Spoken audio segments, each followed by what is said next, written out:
Hi friends! Congratulations! You made it to Friday!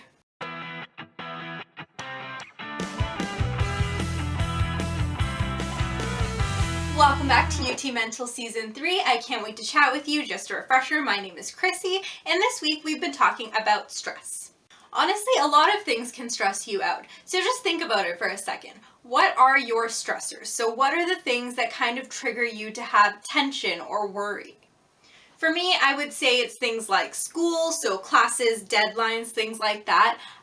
Friends sometimes, friends can get kind of stressful. Family obligations, different kinds of work. Finding a job for next year, that's pretty stressful for me. When I get really stressed out, depending on the level of stress and what it is that's stressing me out, I can go really quiet.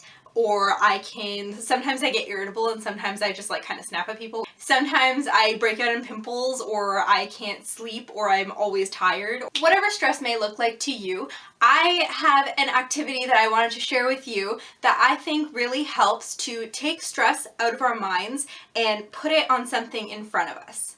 What I basically want to do is take stress, visualize it, look it in the face, and be like, can we be friends? So what are you going to need for this activity? I have Post-it notes, 2 different colors of Post-it notes. You can have one color or you can use different colored pens or whatever you really want to, just ways to visualize your stress.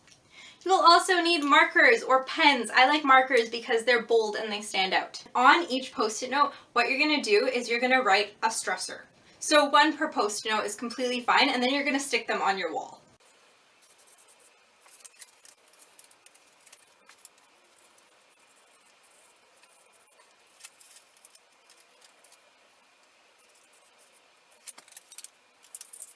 So you're going to take each of your general stressors and you're going to break it down into what about these things is stressing me out. So for example, for school, I could say deadlines are stressing me out and my course load is stressing me out.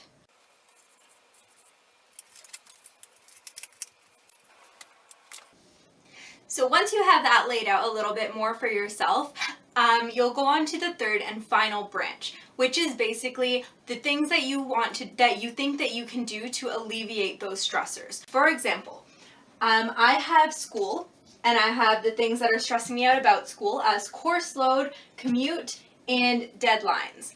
So afterwards, I would just do a couple of final branches or maybe 1 Post-it note each as a third branch, and I would be like, which deadlines are stressing me out and when am I going to accomplish them? Which part of my course load is the worst for me and how am I going to combat that? So basically what you're doing for yourself is you're making kind of a goal system to work backwards into your stressors.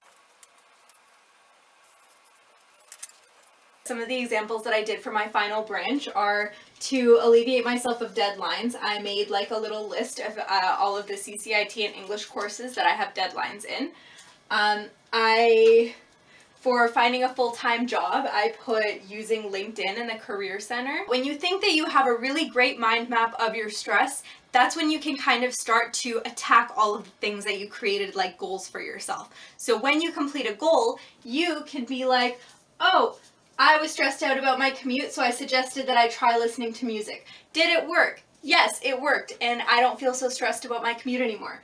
Now you can remove the music sticky note. You can take this activity any which way you want to. It's literally just creating a mind map, and you can use any materials you want.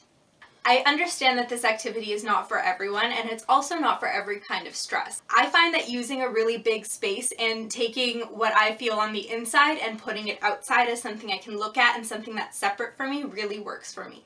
And don't censor yourself. So if you've tried this, let me know how it works for you. I would love to know. Or if you have any other ideas on how best to visualize your stress and be able to look it in the face and be like, let's be friends or not today, then let me know. Comment on our Facebook wall or leave a comment below on YouTube. And that's all for me today. I hope to see you next week on Friday. We will chat later. Bye!